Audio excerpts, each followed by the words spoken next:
వెన్నుపూస వెన్నుముక కంప్లైంట్ వచ్చిందంటే ఎలాంటి వ్యక్తినైనా సరే పడేయగలదు. అందుకనే వెన్నుముక కంప్లైంట్ వచ్చినా, వెన్నుకి ఏదైనా ప్రాబ్లం జరిగినా, వెన్ను సమస్యలో ఏదైనా వీక్నెస్ ఉన్నప్పటికీ, బలహీన పచ్చబడిపోయినప్పుడు ఖచ్చితంగా వెళ్ళి మంచం ఎక్కేస్తాం, నడుము లాగేస్తుంది అంటాం. విన్నారా? ఎవరికి లాగుతుంది నడుము? బలహీన స్థితిలోనికి వెళ్ళిపోతున్నటువంటి వ్యక్తులకి మాత్రమే మెయిన్ ఫస్ట్ ఆఫ్ ఆల్ దెబ్బతినేది, ఫస్ట్ ఆఫ్ ఆల్ వీక్ అయ్యేది నడుము. ఈ నడుము వంగిపోయినటువంటి స్త్రీ ఈ మనిషి అంతటిని వంగ కొట్టాలంటే, ఈ మనిషి అంతటిని పడేయాలంటే, ఎంత ఎత్తున్నా, ఎంత బలంగా ఉన్నా, ఎంత స్ట్రాంగ్ ఉన్నా సరే, ఈ వ్యక్తిని కూర్చోబెట్టాలంటే, ఈ వ్యక్తిని బలహీనపరచాలంటే నడుమును పట్టుకోవాలని అనుకున్నదంతే. ఆ నడుమును వంగొట్టడం ప్రారంభించింది.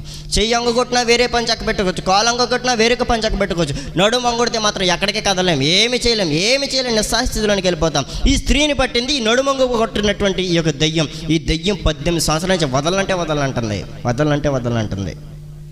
బలహీనపరిచేటువంటి దెయ్యం.